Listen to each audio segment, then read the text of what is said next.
Hi, this is Thomas with Believe in the Run, And this is Megan with Believe in the Run. And this is Megan from Featherstone Nutrition, aka Feathers.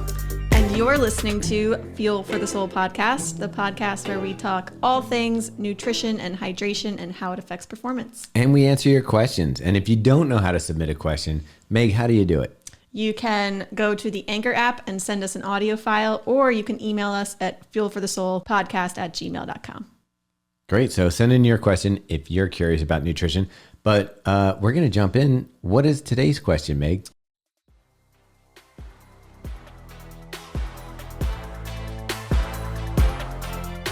So before we dive into our listener question, let's talk about our sponsor, Inside Tracker. Thomas, what is Inside Tracker? Funny you should ask. Inside Tracker is an ultra-personalized nutrition platform that uses blood work to create one-of-a-kind, science-backed action plan to help you reach your potential for better performance and a longer, healthier life.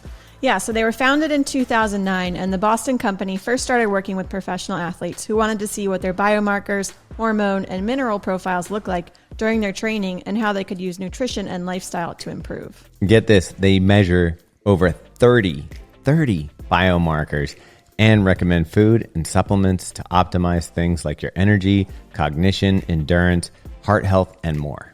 And the really great news for you all is for a limited time, Inside Tracker is offering our listeners 25% off their entire store. Boom. Just go to insidetracker.com/fuel.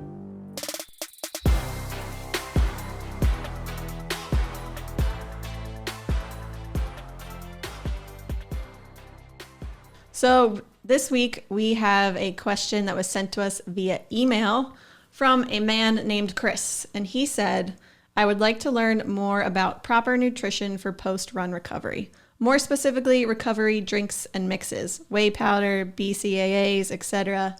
Thanks. I don't even know what a BCAA is.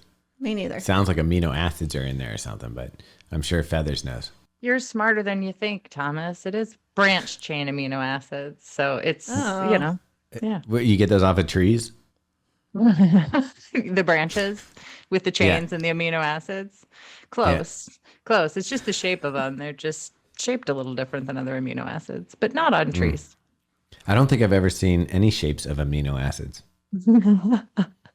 Well, if you're a nutrition nerd like me, you got to study those in college, which was just exhilarating.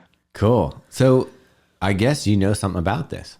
Yeah. So, I mean, I think the most important thing to realize is from a recovery standpoint, timing is probably the number one thing that we want to think about. And then also what we're eating. So those are kind of the two pieces. You know, if we want to recover quickly, we want to try to eat ASAP after a run versus waiting.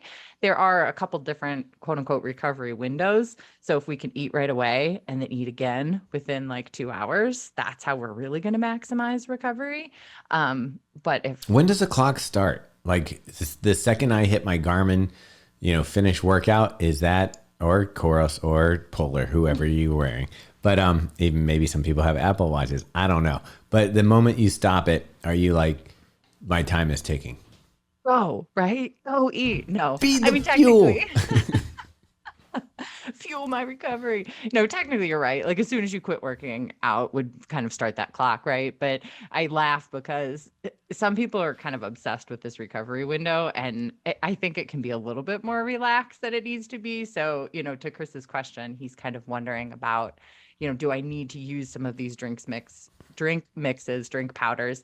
And I think there's so much marketing around those that I think people think like, I have to use one of these or I'm not going to recover well. So what I usually tell people is if you can't get to a meal within an hour, then drink one of those recovery mixes, which are a combination of protein and carbs to start the recovery process. But to really fully recover, we need a full meal that's got carbs and protein and fat and fluids and electrolytes. So it kind of buys us time. It's almost like a Band-Aid to kind of extend that recovery window if we use some of those drinks. So I've got a lot of clients that like drive to go do their long runs. So then they have to drive home. So I'll tell them like, hey, drink one of those on the way home, get home, shower, have your breakfast. So there is certainly a place for those, but, I don't think we all necessarily need them. It's just kind of looking at, our schedule and timing and our recovery. So if our recovery sucks, if we're struggling with that, maybe we do need to introduce something a little sooner. But if our recovery is good by just eating a meal within an hour, then obviously that's probably the best option.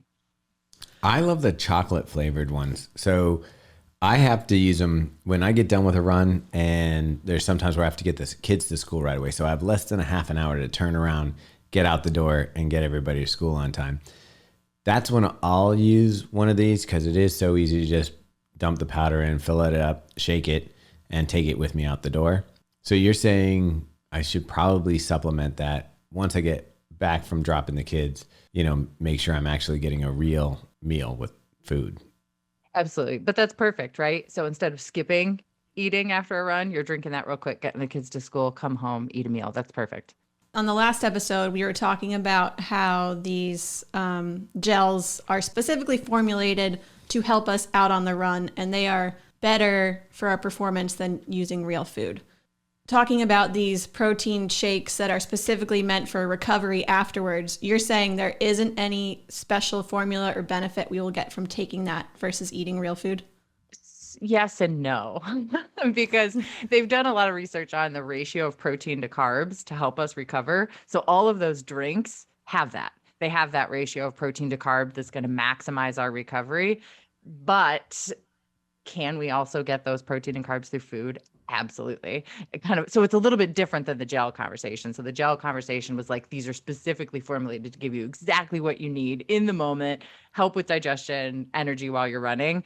And I guess, the post-recovery drinks are formulated to do recovery, but we can also do that through real food. So, but you also have to understand when you're running, you're getting you can't eat a sandwich, even though a sandwich would be great for energy and all that stuff.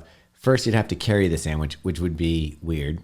And two, eating a sandwich on a marathon course, everybody around you would be like, what a weirdo. Three, it's going to cause GI problems. So when you're talking about a gel giving you the right nutrition for the event, it's what they're being able to pack into a very small package, easy to digest, easy to carry. So am I right? Right. Oh, 100%. And honestly, kind of where my mind went when you were saying that is I do have some people that can't tolerate eating immediately after a run. They're nauseous. They don't feel good. So those drinks would actually be perfect, kind of to your point there. If we can't seem to get to or tolerate real food, some of those recovery drink mixes would be perfect. Recovery is obviously important after every run, but really you need to focus on the really tough workouts, the long runs, your hour-long easy day run. Do you necessarily need to eat a shake right afterwards? How important is it for an easy day, a regular day? Yeah, I agree. I think it's more important on workout and long run days to really nail a couple windows of recovery there. But yeah, after an easy hour run, let's go get some breakfast, within 60 to 90 minutes, which gives us a little more leeway. Yeah. Your body kind of gives you cues too. I mean, I'm assuming, Feathers, that your body will give you a cue when it needs more food, but you're saying some people get nauseous afterwards. Is it universal that your body will tell you what you need to eat, or no? Honestly, after hard efforts or long efforts, those appetite signals and cues are skewed. So there's some different hormones we produce while we're running that decrease appetite. So a lot of people don't feel hungry after the workouts. They actually need nutrition the most. Now, not everybody's like that, right? Some people are like, what are you talking about? I finished my long run starving and I can't wait to eat, so everybody's a little bit different. But there definitely are some things going on during those harder, longer workouts that do decrease our appetite that we would need to eat around that and not just be intuitive. Okay, and you mentioned that these protein mixes and powders or whatever have a really good ratio of protein to carbs. What is that? It's usually about 3-to-1. So 3 grams of carbs to 1 gram of protein. So it is a little bit higher in carb than protein. So just slugging back a protein shake with no carbs isn't doing all of the recovery, right? It's stimulating our muscles to recover, but we also need to restock those glycogen stores, the carbs in our muscles, after runs as well. So that's why those recovery shakes will have some carbs in them too, so that we're not only recovering muscles, but we're also restocking the fuel source for our next run. I don't know. I got to say, the more we talk through all of these podcast episodes, the more I feel like fat is useless. We're never add some more fat in there. Is that an insane thought? Oh, actually this just came up in a conversation I was having last night with a group of folks, but so I do. We talk about carbs and protein constantly, and we kind of ignore fat. But that doesn't mean it's not important. It's just most people, that's not what we're getting wrong, right? Like most of us need more protein at each meal. Most of us need to scale up carbs, but like fat is just kind of comes along with some of these things. I mean, honestly, fat is super important. So it's anti-inflammatory. So it actually can actually help with recovery if we're eating the right types of fats. And then if we don't eat fat, like our performance will suffer because each little cell in our body is surrounded by fat. Like we wouldn't be healthy if we weren't eating fat. It's just Myelin sheaths. look at you. The nerve conductors. I know where there's fat. Here's the thing.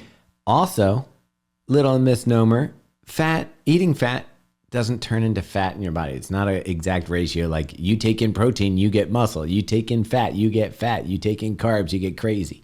You get crazy? Is what I said. Yeah, because you're bouncing off the wall with all that extra energy. Oh, with the sugar? Like, Yeah. Yeah, I get that. I get that. Okay, so fat is important. It's just we tend to get enough of it in our normal diets, is what you're saying?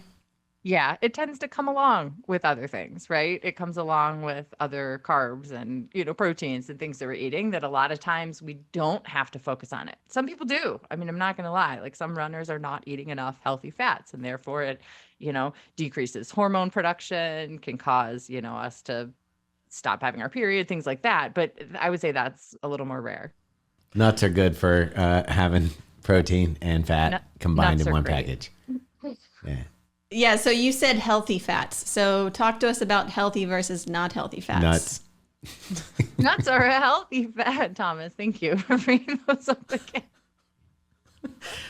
So healthy fats actually decrease inflammation in our body, which again can help with recovery. So we have talked a lot about omega-3s throughout these episodes. So those are like a healthy fat that's found in salmon and tuna and sardines and chia seeds and flax seeds and walnuts and some soy products like edamame. So any of those types of things are healthy for us. Wait, edamame has fat in it? It does. Mm-hmm. All soy products. That's weird. I would have lost a trivia question on that. They're also high in protein and they got some carbs. So again, to our point, they kind of all come together sometimes. And they've debunked. They used to say that edamame and soy increased estrogen in men, which was a lie spread by dairy farmers, I believe.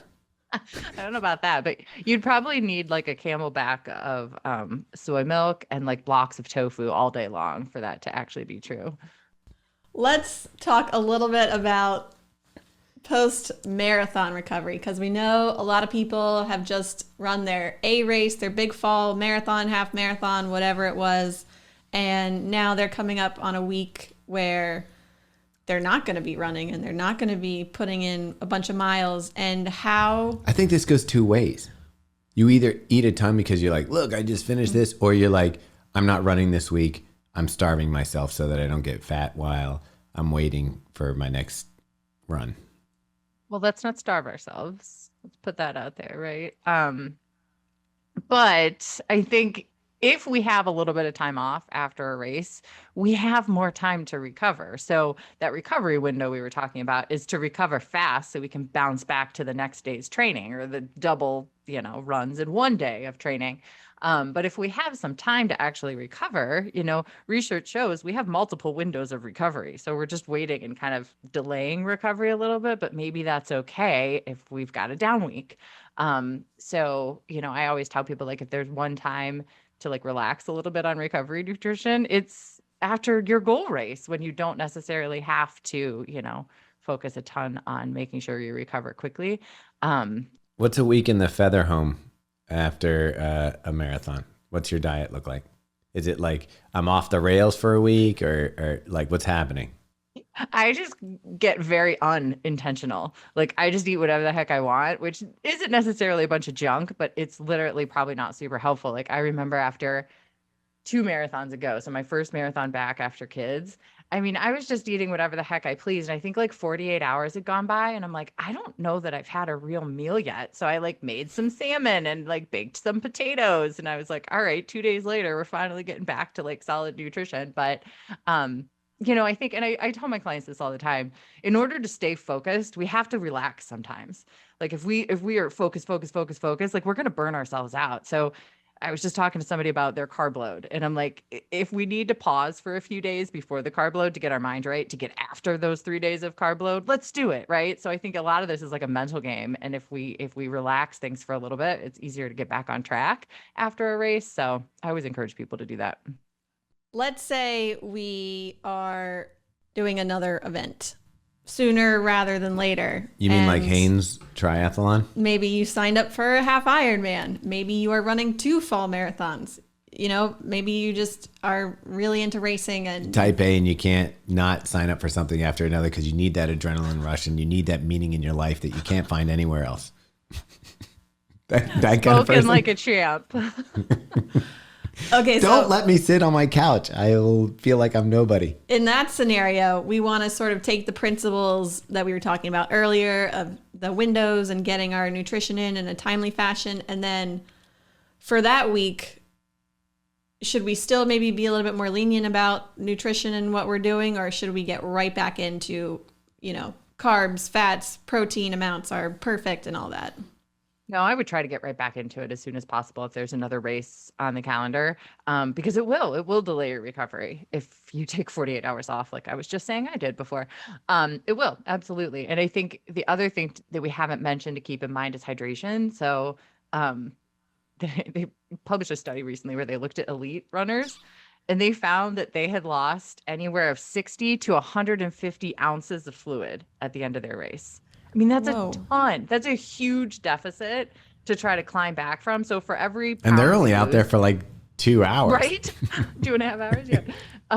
So for every pound we lose, we have to drink back 20 ounces to replace that. So that can take some time. So after like a really hard marathon, like it could take us days to truly rehydrate. So that's another thing that we really want to get after if we're bouncing back to training pretty quickly. Yeah. And regardless of our performance in the upcoming marathon, we actually have a marathon coming up here really quick.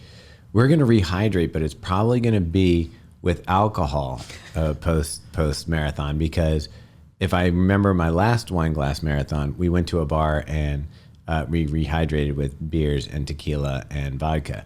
How detrimental how bad is this for you? I mean, honestly, that's significantly going to delay our recovery, right? And that's where we need to think of those priorities. Like there is some phenomenal research, right, that alcohol delays muscle protein synthesis. So if we go hard on alcohol after a big race, it will absolutely delay our muscle recovery. Plus, then we're getting more dehydrated. Now, personal decision if we want to choose to delay that recovery, right? But yeah, it will absolutely, slow things down a little bit. Are you familiar with the like banana bags, like the IVs you can get now? The rehydration bags? Do we know anybody who can bring those to Wine Glass? They Well, normally have them now at races. Yeah, you can have people come to your hotel. Now, the thing with that is, though, we're talking, when she just said you're losing 60 ounces during a marathon or something like that, 60 to Did 100 you say ounces. 100? 60 to 150 ounces was what the study showed. It was crazy. The banana bag probably only has 20 ounces. Yeah. Are they? I mean, a typical bag will be like a liter or two, probably 1 liter. Okay, what's a liter? 32-ish ounces. Okay. Yeah. All right. So it'll get you started. So a quick question on that. Does it hydrate you faster and better than drinking? Yeah. So, because the whole absorption factor, right? When we drink fluids, like I was saying, like if you've lost 16 ounces of fluid, you have to drink about 20 or 22 to replace that 16. Whereas if you're getting it intravenously, it should be like a 1-to-1 equation. Plus, I don't think we've done the hydration bags a couple times. We've always done it pre-event. Did you find that you had to go to did you find that you had to pee after? All day. Oh, really? Yeah. All day. I must be mean- dehydrated. I was like, I feel great.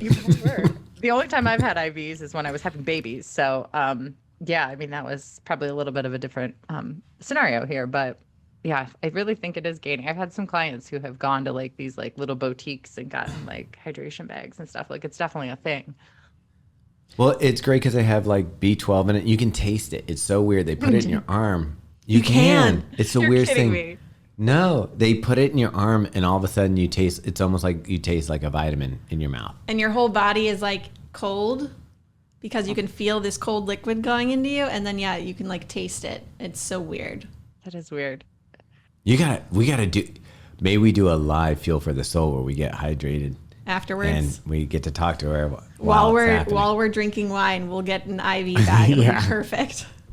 How does this cancel each other out here? I mean, some people use them just for hangover recovery. So you've got two groups of people using it, and it's interesting because they market to the two different groups. You have people who are using it for performance based, so that they can prehydrate for a race or recover from a race. And then you have people that are like, I partied really hard, and it is an instant fix. Like, you put this in your thing. Wow. I'm telling you right now, if you're in Vegas or something and you have hit it hard and you need to get on your plane and function as an adult, an IV bag might be your way. We're going to get IV bags Monday morning. Before we drive home. Perfect. You know what's making me laugh is back in my hospital days as a dietitian, we used to hang like quote unquote banana bags to the people who came into the hospital that were alcoholics so that they didn't have like severe reactions to different things. So it kind of is like trickling into the general public that are boozing. Yeah. So this is really mind boggling to me right here. So I love it. Okay, so back to normal people recovery, not getting IV bags, although that seems to be the norm now. What supplements can or should we be adding in for recovery specifically? So I think one of Chris's questions was the BCAAs. We were bantering about them at the beginning, but we didn't actually talk about them. So branched chain amino acids is just a type of amino acids. And one of them in particular is called leucine. And that's what actually triggers our muscles to be able to recover and regenerate and grow bigger and all those types of things. So branched chain amino acids have become really popular because it's almost like the stimulus to muscle recovery. Like we have to have a certain amount of leucine, one of the branched chain amino acids, to really trigger those muscles to regenerate, resynthesize, recover. So therefore branched chain amino acids have become really important from a recovery standpoint because it's like, well, let's just drink those and do the work. But if you take it a step further, they trigger that stimulus, but then we need the building blocks to actually repair them, right? So if you put like whey protein or branched chain amino acids like head to head, the whey protein has all the branched chain amino acids plus the things that need to actually build, right? So I honestly don't recommend branched chain amino acid supplements to many people just because let's eat the actual protein and then we're killing two birds with one stone. Instead of just doing half the work, we're doing the full work. That being said, vegan diets, vegetarian diets sometimes are really low in leucine. So sometimes vegan athletes will see that they can recover faster if they add a branched chain amino acid supplement. But for somebody that's eating like a mixed diet and all sorts of different proteins, let's just lean on real protein or like an actual whey protein supplement. Okay, that makes sense. And then I've read that vitamin C is good for recovery. Is that true, or is I'm just reading random things on the internet? You might be reading random things. No, they've done studies on vitamin C. It's a really potent antioxidant, right? And if we're trying to repair muscles, we need antioxidants to help repair some of the damage that has been created in there. So they have done studies where they've looked at, supplements of vitamin C, vitamin E, vitamin A, all those antioxidants to see if it helps us recover quicker. And it can, but it also has been shown to cause some problems if we take them in high doses because it actually kind of blunts our training response. So we want to have some of that tear down effect happening in our body for our body to swoop in and repair it on its own. And if we flood it with all these, antioxidants and repair it real quickly, we're actually not getting all of the benefits of the breakdown repair of training. So typically I don't recommend high dose antioxidant supplements. I just tell people to eat, more colorful fruits and vegetables and all that jazz.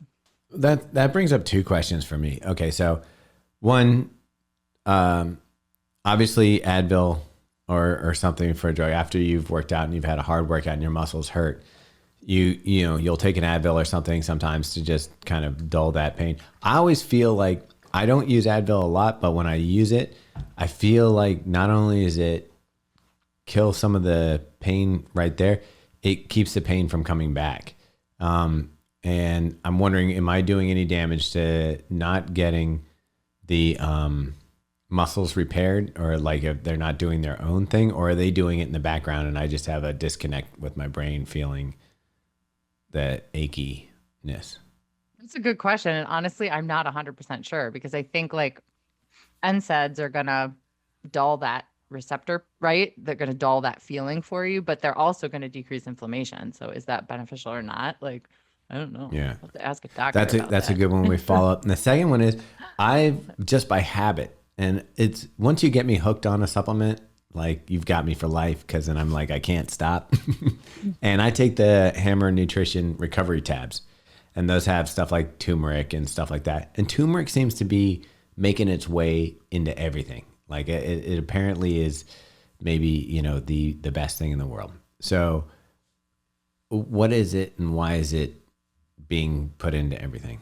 So turmeric is a super powerful antioxidant. So it's going to help decrease that inflammation in our body. So yeah, you are seeing that actually a supplement company is going to release that. And they sent me one to try. I have not opened it yet, but yeah, I totally agree with you. I think a lot of people are targeting that. But I mean, they're claiming everything from cures for Alzheimer's with turmeric, or delaying Alzheimer's with turmeric.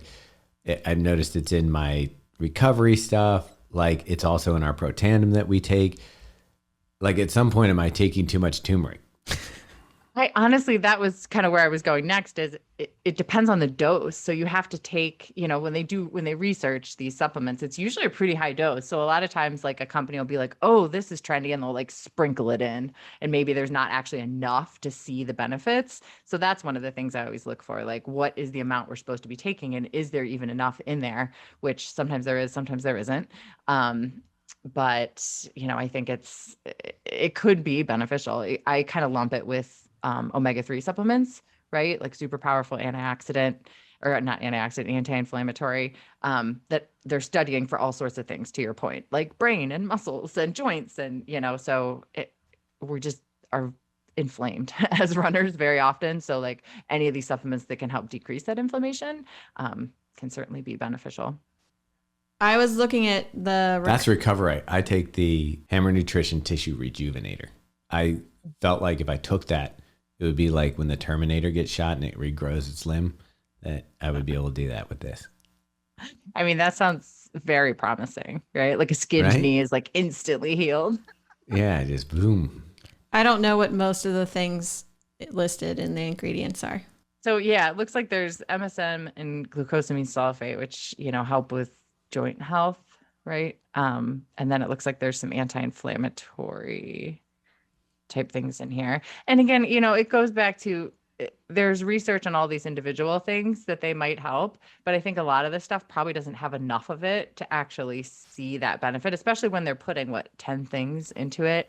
You know, that pill. So you think I might be wasting my money on this one? I mean, so with supplements, there's so much placebo effect, right? Like, you know what I mean? Yeah. So it's like, I don't know, do we want to mess with it and take it out? You know, one of the biggest things with supplements, I always say, is like, make sure that they're, you know, a certified supplement so that you know what you're taking and you're actually getting quality ingredients that. I believe in the Hammer products are good.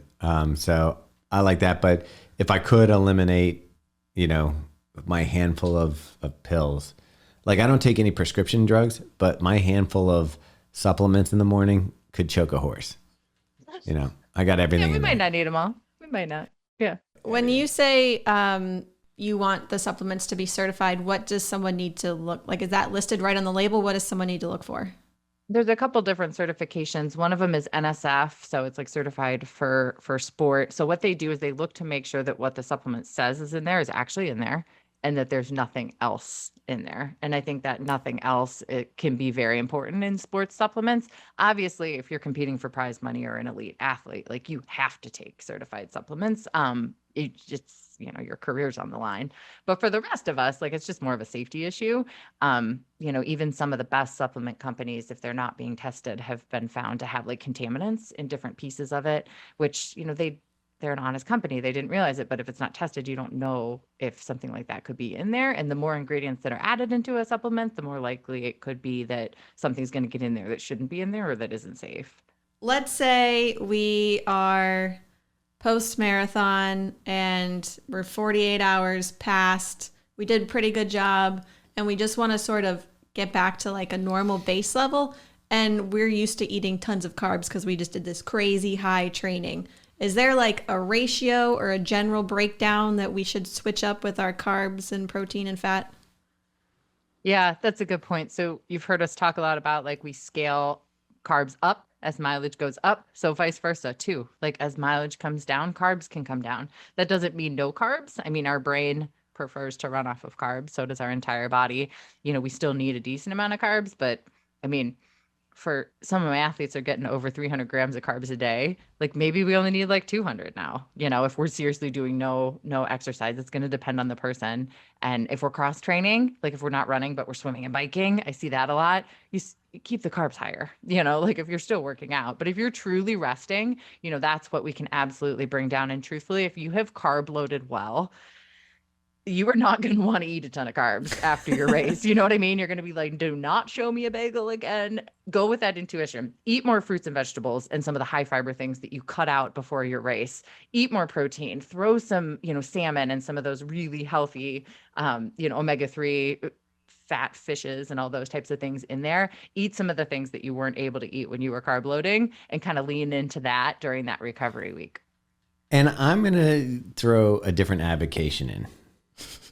I'm going to say after your marathon, take a week off, drink as much alcohol as you want, eat pizza, empty out ice cream cartons, do all this stuff. These ladies are nuts. All right. Just have some fun. Take a week off and let yourself run free. Be naked on the couch with a carton of, Ben and Jerry's. Who cares?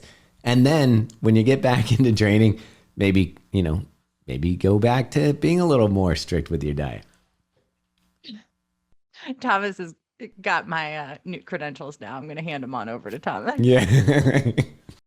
I feel like you probably will, if you follow Thomas's general guidance, you probably will be over that in a couple of days. 3 to 4 days, you're going to be ready to get back to. You're not going to feel good. Your body is a tuned machine. If you load it up with pizza, beer, vodka, and ice cream, you're going to like it for the first day or two. And then you're going to be like, yeah, no, but back to your point, Thomas, I think it's really important that we can relax. So we've mentioned this a few times, like seriously, I mean, not saying you have to lay on the couch naked, eating ice cream and drinking vodka out of the handle, but I mean, truthfully, like whatever you feel like I didn't get to have when I was really dialed in, do it. I mean, seriously, that's what helps us refocus. If we are laser focused for too long, it's going to explode. So relax, give yourself a break, both physically, mentally, all that kind of stuff. And, with nutrition too.